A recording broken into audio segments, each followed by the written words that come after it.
오늘도 하나님의 말씀을 사모하셔서 주의 자리로 나오신 여러분 모두 주님의 이름으로 환영하고 축복합니다. 오늘은 사순절 둘째 주일이고 또 3.1절 기념 주일입니다. 이제 사순절이 시작되고 벌써 한 주가 지나갔습니다. 어떻게 그 한 주를 보내셨고 이 사순절을 경건과 절제를 보내고 계신지 참 궁금한 것 같습니다. 오늘 그래서 함께 사순절에 대해서 나누고 또 사순절에 우리는 어떠한 마음과 또 하나님께서는 우리에게 무엇을 원하시는지 함께 깊이 있게 나눠보도록 하겠습니다. 우리가 사순절하면 쉽게 생각하는 것이 있습니다. 사순절하면 그저 하루 정도 금식을 한다거나 아니면 어떤 내가 좋아하던 것들을 잠시 멈추고 절제하고 금욕하는 기간으로 우리가 보통 생각을 하기도 하죠. 하지만 정말 사순절이 갖고 있는 중요한 의미를 우리가 많이 놓치기도 합니다.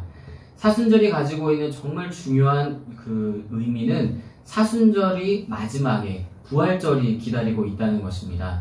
사순절이란 부활절 전 주일을 제외한 40일의 여정입니다.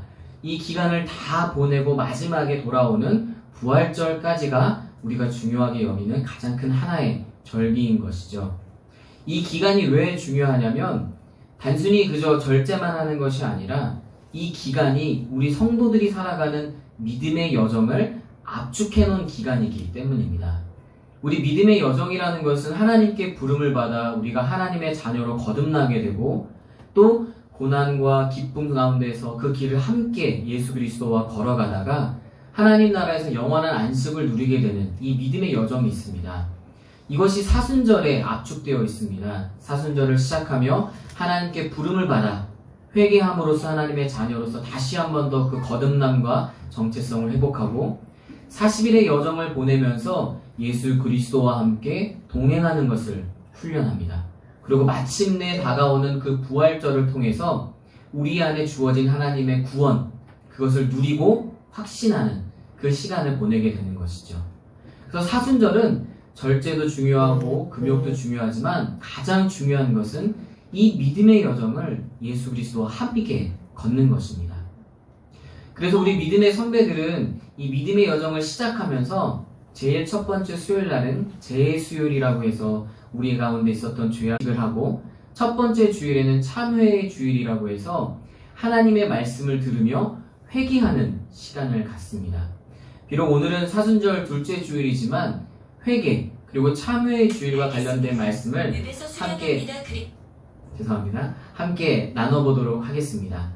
이 참회의 주일이라고 할 때 우리 믿음의 선배들이 즐겨 읽었던 많은 말씀의 본문들이 있습니다. 그 중에서도 오늘 함께 읽었던 시편 32편이 그 참회의 주일에 주로 읽히는 본문 말씀입니다. 왜냐하면 시편 32편이 사순절을 압축해 놓고 있고 우리 성도들의 믿음의 여정을 또한 압축해 놓고 있기 때문입니다. 이 시편 32편은 다윗이 하나님 앞에 범죄하였을 때 그 범죄하였던 것을 회개하고 하나님께 용서를 받고 또 하나님의 그 교훈의 말씀을 깨달은 다음에 의인으로서 살아갈 것을 다시 한 번 더 확증하고 결단하는 내용이 담겨 있습니다. 그래서 그 과정이 마치 사순절 그리고 또 믿음의 여정과 매우 유사하기 때문에 이 말씀을 읽고는 합니다. 사순절을 시작하면서 우리가 가장 먼저 해야 될 것은 회개라고 말씀을 드렸습니다. 이 회개의 말씀을 들을 때 우리가 가장 먼저 깨달아야 할 것은 내가 누구이냐라는 것이죠. 십자가 앞에 섰을 때 우리가 깨닫게 되어지는 우리의 정체성이 있습니다. 그것은 바로 죄인인 것이죠. 오늘 다윗은 하나님 앞에 서 있는 자기 자신을 발견하며 자기 자신의 허물과 죄를 하나님께 용서를 구하며 자기 자신이 누구인가를 깨닫고 있습니다. 왜냐하면 이 시편 32편은 우리가 읽었던 그 예배를 시작하며 읽었던 그 밧세바와의 사건을 배경으로 하고 있기 때문입니다. 다윗이 어떤 사람입니까? 하나님의 은혜를 가장 많이 노래하는 사람이고 시편에서도 하나님의 사랑을 가장 아름답게 표현한 사람이고 가장 많은 시편을 남긴 사람입니다. 그런 다윗이지만 그런 다윗도 하나님 앞에 큰 범죄를 저지른 사람이었습니다. 밧세바라는 여인을 보고 음욕을 품었고 또 그 여인을 강제로 취하게 됩니다. 자신의 허물을 덮어내고자 이 여인이 임신했다는 소식을 알고 이 여인의 임신 소식과 함께 어떻게 하면 내가 이 여인을 정식적으로 공식적으로 취할 수 있을까? 나의 죄를 덮을 수 있을까 하는 생각에 결국 이 남편 우리아를 계획적으로 살인하게 되는 그 과정까지 이르게 됩니다. 그런데 중요한 것은 다윗이 이 범죄를 했던 이 엄청난 사건이 단 하루 만에 일어난 일일까요? 그건 아니었습니다. 음욕을 품고 이 여인을 강제로 취하고 이 모든 일련의 과정은 긴 시간을 갖고 있었습니다. 다윗은 이 긴 시간 동안에 범죄하였고 죄악을 행했지만 자신의 죄를 깨닫지 못합니다. 하지만 나단 선지자를 통해 하나님께서 그 죄를 지적하시고 회개를 요구하셨을 때 다윗은 무릎 꿇고 다시 한 번 더 하나님 앞에 나아가기 위해 회개하기 시작합니다. 침상을 적시며 회개하고 하나님의 용서를 구하던 그 다윗은 진정한 자신의 죄를 이제 깨닫기 시작하는 것이죠. 그런데 중요한 것은 다윗이 오늘 32편에 깨닫고 고백하는 자신의 죄를 고백하는 내용을 보면 자신의 행동들, 음란하고 음욕을 품었던 마음들, 그것을 행했던 행동들, 혹은 우리아를 계획적으로 죽였던 악독한 마음과 계획들, 이 모든 잘못된 행동들도 있지만 이 죄를 회개하기 위해서 깊이 죄를 묵상하고 자기 자신을 내면 깊이 성찰하면서 자신의 민낯을 발견하기 시작합니다. 그리고 죄란 무엇인지 이제 깨닫기 시작하는 것이죠. 그리고 고백하고 있는 것이 바로 오늘 시편 32편입니다. 죄를 깊이 깨달은 다윗의 고백을 함께 읽어보도록 하겠습니다. 본문 3절과 4절을 함께 읽어보겠습니다. 본문 3절 4절 읽겠습니다. 시작. 내가 입을 열지 아니할 때에 종일 신음함으로 내 뼈가 쇠하였도다. 주의 손이 주여로 나를 누르시오니 내 진액이 빠져서 여름 가뭄의 마름같이 되었나이다. 셀라. 아멘. 다윗이 깨달은 이 죄의 깊이가 얼마나 심각했는지 한번 느껴보십시오. 내가 종일 신음하여 뼈가 녹을 정도였다. 내 심령이 얼마나 메말랐던지 마치 여름철 가뭄에 땅이 갈라지듯이 내 심정이 지금 갈라져 있다. 다윗은 그렇게 고백하고 있습니다. 다윗이 고통스러웠던 것은 죄를 실천하고 행동했던 자신의 죄의 결과도 있었지만 오늘 1절과 2절을 읽어보면 느낄 수 있는 것은 다윗이 그 내면에서 일어난 내가 왜 죄를 지었는가? 죄를 짓게 된 요인은 무엇이었고 내 마음 상태는 무엇인가를 깨달으며 죄가 얼마나 무서운가를 깨달았기 때문입니다. 다윗이 고백하고 있는 이 죄라는 것, 그가 행동했던 죄 말고 그의 마음속에서부터 시작되었고 그 행동을 야기시켰던 그 마음속, 그 내면의 죄는 무엇일까요? 다윗이 고백하고 있는 죄의 세 가지 종류가 있습니다. 본문 1절, 2절을 다 같이 또 한 번 더 읽어보도록 하겠습니다. 읽겠습니다. 시작. 허물의 사함을 받고 자신의 죄가 가려진 자는 복이 있도다. 마음에 간사함이 없고 여호와께 정죄를 당하지 아니하는 자는 복이 있도다. 아멘. 다윗이 고백하고 있는 세 가지 죄악은 1절을 보면 허물, 그리고 죄, 2절에서는 간사함입니다. 다 동일한 단어 같죠? 허물, 죄, 간사함. 그냥 똑같은 죄를 총칭하는 단어들 같습니다.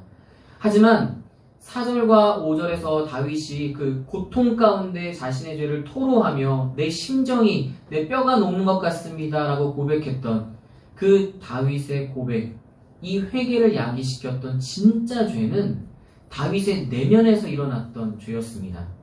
먼저 첫 번째 그 죄, 허물이라는 것은 우리가 나의 허물, 어떤 잘못된 행동들로 많이 오해를 하시지만 허물의 진짜 의미, 또 그 단어 그대로 번역하면 반역, 변절이라는 뜻입니다.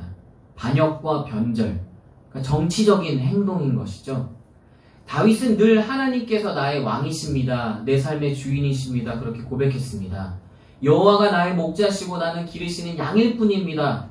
그렇게 말했던 다윗이지만 다윗이 범죄를 행동하기까지 그 내면에서 일어났던 변화는 무엇이었냐면 하나님이 왕이심을 부정하는 것입니다.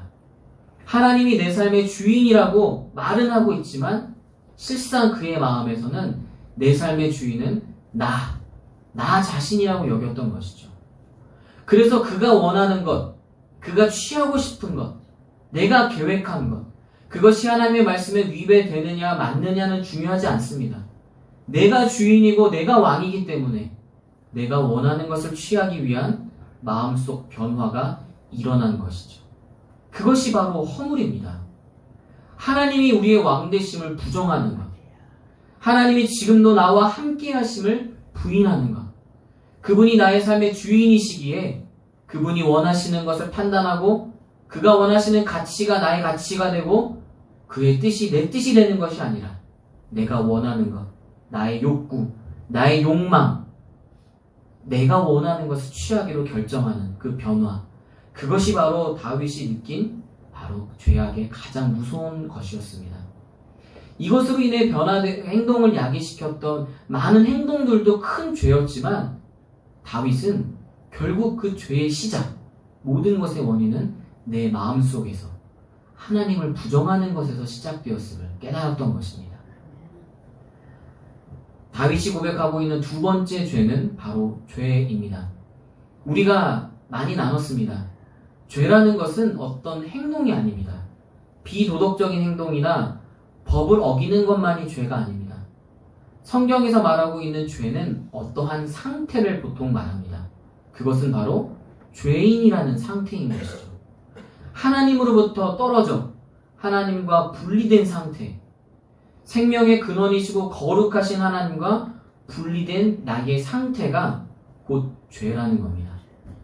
내가 아무리 도덕적으로 선한 행동을 하고 행동이 올바르다 할지라도 하나님과 분리되어 버리면 내가 하는 모든 행동은 결국 죄라는 것입니다. 다윗은 그것을 깨달은 것입니다. 죄, 내가 지었던 심각한 죄와 용서받을 수 없는 죄를 회개하기 위해서 내가 과연 무엇을 잘못했는가? 나는 어디서부터 잘못되어서 이런 심각한 욕망으로 인한 음란의 죄, 그리고 사람을 죽이기까지 하는 살인의 죄까지 내가 짓게 되었는가? 그것을 내면까지 깊이 묵상하였더니 결국 하나님으로부터 내가 떨어져 있었다는 것입니다. 하나님을 부인하니 하나님과 떨어질 수밖에 없었던 것이죠. 그래서 허물의 결과는 곧 죄, 하나님을 부정한 결과는 하나님과의 분리였던 것입니다. 그리고 다윗은 결국 죄를 행동하게 되는 것이죠. 마지막으로 고백하고 있는 세 번째 죄의 종류는 간사함입니다. 오늘 사실 여러분과 가장 깊이 있게 나누어야 할 그 죄가 바로 이 세 번째 간사함이라는 것입니다. 이 간사함이라는 것을 공동 번역에서는 거짓의 죄, 거짓이라고 번역하고 있습니다. 간사하다는 말은 우리가 평소에도 쓰죠. 사람이 왜 이렇게 간사하니? 그 말에는 무슨 의미가 담겨 있습니까? 거짓되고 교활하다라는 의미가 담겨 있습니다. 간사함이라는 것은 결국 거짓, 속인다는 의미인 것이죠. 그렇다면 다윗은 누구를 속였습니까? 밧세바를 속였고 함께했던 신하들을 속이고 이스라엘 백성들을 속였고 사실을 왜곡하며 진실을 속였습니다. 하지만 다윗의 거짓, 다윗이 제일 첫 번째 속였던 대상은 누구일까요? 바로 자기 자신입니다. 이 간사함의 시작은 자기 자신을 속이는 것에서 시작하는 겁니다. 다윗이 밧세바가 목욕하는 걸 보며 음욕이 부릴 듯 일어날 때 이것이 죄로 연결될 것이라는 걸 그가 몰랐을까요? 알았습니다. 알면서 다음날 이 여인이 누구인지 알아보고 시키죠. 여기까지는 도덕적으로 지탄받을 것도 없고 법적으로도 어기는 것이 아니었기 때문입니다. 하지만 그의 마음속에선 이미 자기를 속이고 있었던 것이죠. 이 여인을 취하고 우리아를 죽이는 모든 그 과정에서 하나님께서 나를 지켜보시고 내가 하나님 앞에 범죄하였다는 걸 다윗이 몰랐을까요? 알고 있었습니다. 하지만 간사하게도 자기를 속이고 자기 기만이 시작된 것이죠. 하나님을 부정했으니 내가 왕인데 누가 나를 지탄할까? 이 모든 사건이 수면 위로 올라와도 내가 왕인데 감히 누가 나를 반역할까? 지적할 수 있을까? 괜찮을 거야. 아무 문제 없을 거야 하고 자기 자신을 속이기 시작했던 겁니다. 그렇습니다. 죄라는 것은 자기를 속이는 것에서 시작하는 거죠. 죄는 간사합니다. 우리 자신을 속이는 것에서 결국 죄는 허물이 되고 우리를 죄인으로 만들어버리는 것입니다. 더욱 심각한 간사함. 다윗의 이 거짓, 자기를 속였던 행동은 눈덩이처럼 점점 불어납니다. 나를 속였고 밧세바를 속이고 우리아를 속이고 신하들을 속이고 사람들을 속이는 것에서 멈추지 못하고 끝내 그는 하나님을 속이기까지 합니다. 하나님을 속이려는 시도가 일어나는 것이죠. 이 긴 기간 동안 다윗이 제사를 한 번도 드리지 않았을까요? 하나님 앞에 범죄한 자기 자신이 가장 잘 알면서도 거룩한 척 연기하고 자기를 속이며 제사를 드리고 제물을 하나님께 올려드리고 거룩한 척 연기하며 정의가 무엇인지를 말하며 재판을 집행했던 것입니다. 하나님을 속이는 것까지 간 것이죠. 그런데 우리가 이 간사한 다윗의 모습을 보며 우리 마음 가운데 왜 불편함이 싹틀까요? 다윗의 모습이 너무나도 우리의 모습과 똑같기 때문입니다. 다윗을 보며 나 자신이 보이기 때문입니다. 우리가 얼마나 하나님 앞에 고개를 들 수 없는 죄인인지 나 자신이 가장 잘 알지 않습니까? 우리가 도덕적으로 많은 잘못을 하지 않았어도 법을 어긴 적이 없었어도 우리는 잘 알고 있습니다. 내 안에 하나님을 부정할 때 우리의 허물이 얼마나 많은가. 내가 도덕적으로 선한 척 연기하고 거룩한 척 말하고 예배하고 있지만 내 안에 나 자신을 속이기 위한 거짓말들이 얼마나 많았던가. 우리 자신이 잘 알고 있습니다. 우리 자신의 간사함을 한번 바라봅시다. 사순절 이제 회개를 통해서 이 믿음의 여정을 걸어가는 우리들이 먼저 해야 할 것은 그 십자가에서 나 자신을 발견하는 것입니다. 죄인된 나 자신, 간사한 나를 발견하는 것입니다. 우리가 얼마나 간사합니까? 우리가 얼마나 죄를 짓는데 약삭빠릅니까? 고개를 들 수가 없는 것이 사실입니다. 우리가 아무리 예배를 드리고 있어도, 우리가 이곳에서 예배를 드리고 있어도 내 안에 그 간사함이 나를 속이고 내가 거룩한 척 연기하며 하나님을 말한다 할지라도 우리 안에 가득한 그 죄, 그 간사함은 사라지지 않습니다. 다윗도 제사를 드리고 정의를 말한다 할지라도 그것을 감추지 못했던 것과 똑같습니다. 우리의 그 간사함을 회개해야 하는 것입니다. 하나님을 부정했던 우리의 허물을 회개해야 하는 것입니다.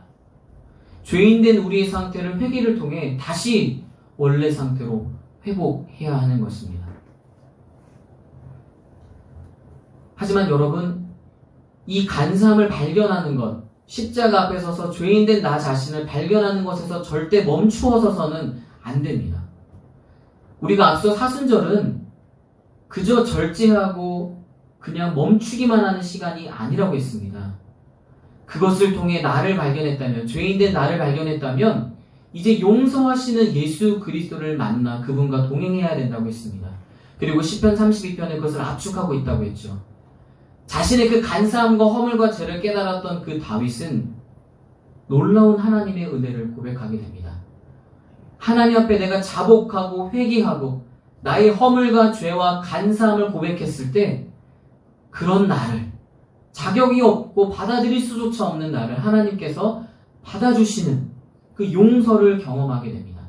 다윗이 고백하고 있는 그 하나님의 용서의 은혜를 함께 읽어보겠습니다.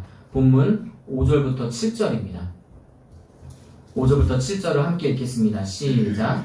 내가 이르기를 내 허물을 여호와께 자복하리라 하고 주께 내 죄를 아뢰고 내 죄악을 숨기지 아니하였더니 곧 주께서 내 죄악을 사하셨나이다. 셀라. 이로 말미암아 모든 경건한 자는 주를 만날 기회를 얻어서 주께 기도할지라. 진실로 홍수가 범람할지라도 그에게 미치지 못하리이다. 주는 나의 은신처이오니 환난에서 나를 보호하시고 구원의 노래로 나를 두루시리이다. 셀라. 아멘. 다윗은 자신이 용서받을 수 없는 죄인이 나의 그 간사함을 발견하는 데서 절대 멈추지 않았습니다. 거기서 멈추었다면 그는 죄인의 상태로 끝나지만 그는 오늘 5절에서 고백하듯이 자복하며 하나님께 엎드렸습니다. 그리고 하나님의 은혜를, 그런 용서받을 수 없는 나를 받아주시는 하나님의 은혜를 경험하기 시작합니다. 그 은혜를 경험하였기에 하나님을 찬양할 수 있었던 것입니다. 다윗은 하나님의 이 용서를 마지막 7절에서 구원이라고 표현합니다. 구원. 죽음에서 다시 살아났다는 것이죠. 마치 용서받기 전, 회개하기 전 나는, 그 죄인인 나는 죽어 있었으나 하나님이 나를 다시 받아주시고 용서하시니 다시 살아난다. 구원을 받았다. 다윗은 그렇게 고백하고 있습니다. 우리가 여기서 잊지 말아야 할 것은, 그래서 여러분, 회개는 하나님의 징계가 결코 아닙니다. 하나님께서 우리를 혼내시려고, 우리가 잘못했기 때문에 채찍질하시려고 회개하라 우리에게 요청하시고 요구하시는 것이 결코 아니라는 것이죠. 하나님께서 우리에게 회개를 요구하시는 것은 구원을 주시기 위해, 우리를 용서하고 다시 받아들이시기 위해서 우리에게 회개를 요청하시는 겁니다. 그래서 회개는 하나님의 사랑이고 하나님의 호의이며 우리에게 내미시는 하나님의 따뜻한 손길입니다. 그리고 여러분, 잊지 말아야 할 것은, 사순절은 어떤 날을 기다리고 소망한다 그랬죠? 부활절입니다. 부활. 예수 그리스도께서 죽음을 이기시고 다시 사심으로 우리에게 생명 주시고 구원을 주시는 날입니다. 그래서 사순절은 철저한 죄에 대한 묵상과 죄에 대한 회개로 끝나는 것이 아니라 거기서 더 나아가 나를 용서해 주시고 받으시는 그 은혜까지 나아가는 것입니다. 그리고 사순절 뒤에 반드시 부활절이 오듯이 내가 어떠한 죄와 허물과 간사한 죄를 지었다 할지라도 내가 회개하기만 한다면 하나님께서 반드시 나를 용서하신다라는 용서의 확신을 누리게 되는 것입니다. 2021년을 맞이하며 우리 교회와 한국교회가 주여 이제 회복하소서라는 주제로 나아가고 있습니다. 그리고 몇 주째 계속해서 회개의 주제로 말씀을 듣고 있습니다. 왜 회복의 시작이 회개일까요? 오늘 시편 32편과 사순절이 이것을 압축하여 보여주듯이 회개를 통해 내가 하나님의 용서, 구원을 경험해야 생명이 다시 살아나기 때문입니다. 그래서 회개는 회복의 시작이며 하나님의 사랑인 것입니다. 우리가 작년 한 해부터 올해까지 이어지고 있는 코로나로 인해서 정말 힘든 시기를 보내고 있습니다. 코로나로 인해서 경제적인 위기와 건강의 위기, 관계의 위기, 사회적 위기, 정말 많은 위기들이 우리들에게 엄습하고 있고 지치게 하고 힘들게 합니다. 이 경제적 위기가 얼마나 심각하고 아픈지 사실 우리 어깨 위에 짊어진 짐이 버겁게 느껴지고 우리의 앞날이 너무나도 막막하게 느껴지고 지치는 것이 사실입니다. 그런데 문제는요, 이 경제적인 위기, 사회적인 위기가 우리가 영적 상태, 우리의 이 영적 상태를 망각하게 만들고 있다는 것입니다. 내가 지금 어떤 상태인지, 우리가 어떤 상태인지, 우리가 영적으로 얼마나 침체되어 있고 하나님 앞에 얼마나 범죄한 죄인인지를 잊게 만드는 것이죠. 눈앞에 무거운 현실이 우리를 속이고 있는 것입니다. 그래서 이 코로나의 위기는 곧 영적 위기입니다. 우리가 너무나도 쉽게 간사함과 죄에 노출되도록 만드는 것이 이 코로나입니다. 지금 내가 당장 눈앞에 먹고 사는 것이 힘든데, 지금 내가 운영하는 사업체가 어려운데 예배드리는 것이 무엇이 중요한가? 교회의 봉사가 무엇이 중요한가? 내가 예배드렸으면 됐지. 내가 온라인으로 예배들을 드리고 있는데 잘 드렸나 못 드렸나 누가 알겠어? 자기를 속이고 자기 기만이 시작되고 여기서 하나님을 부정하는 허물이 시작되고 결국 죄를 낳는 것입니다.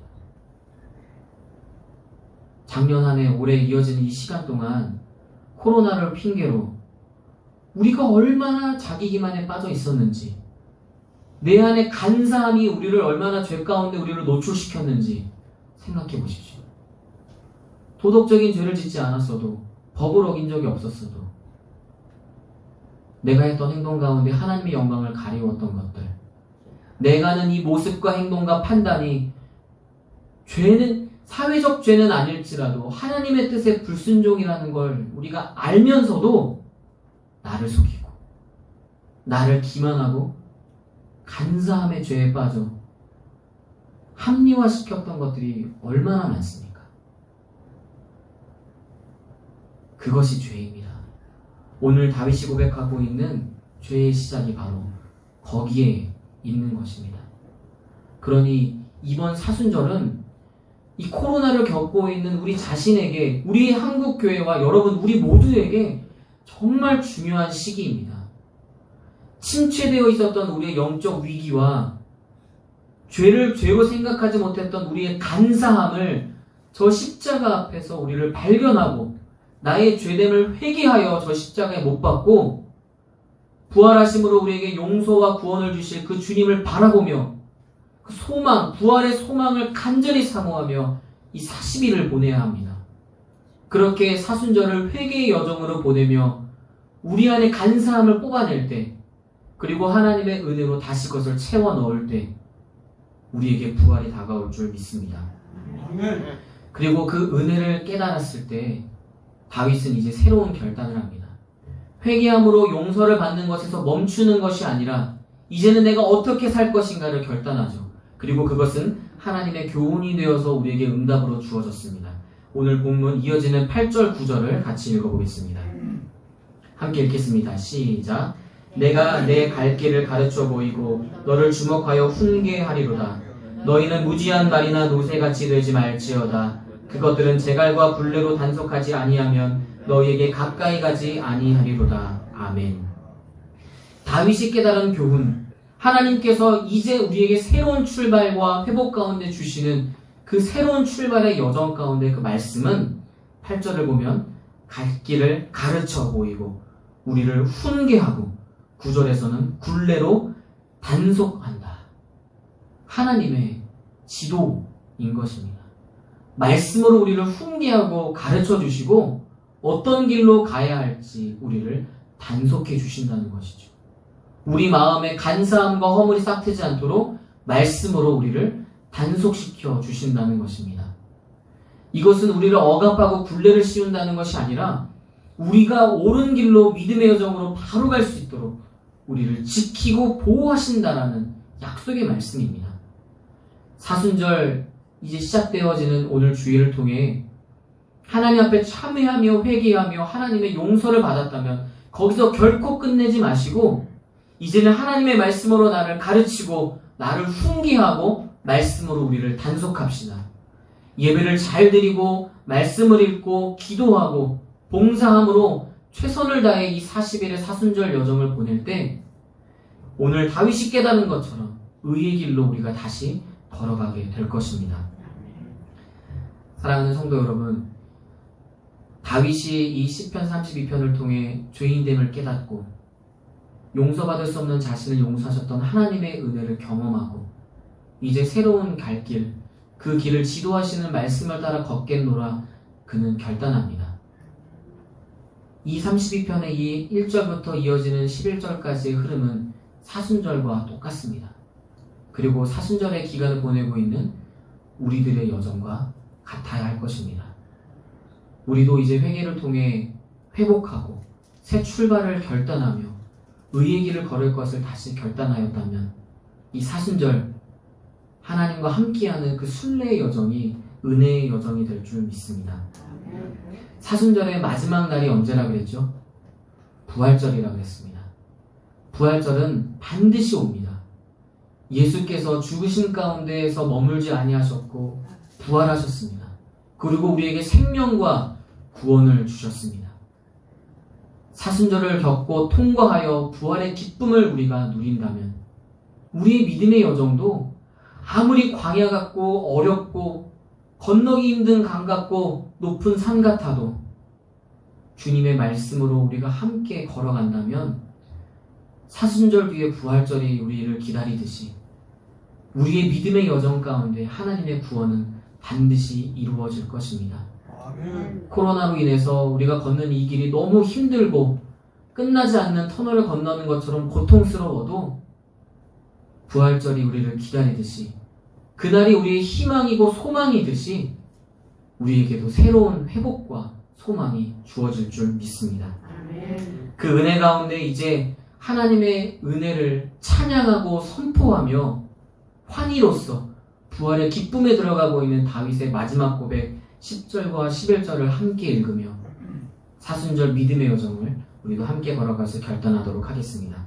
함께 읽겠습니다. 시작. 악인에게는 많은 슬픔이 있으나 여호와를 신뢰하는 자에게는 인자하심이 두루리로다. 너희 의인들아 여호와를 기뻐하며 즐거워할지어다. 마음이 정직한 너희들아 다 즐거이 외칠지어다. 아멘. 기도하겠습니다.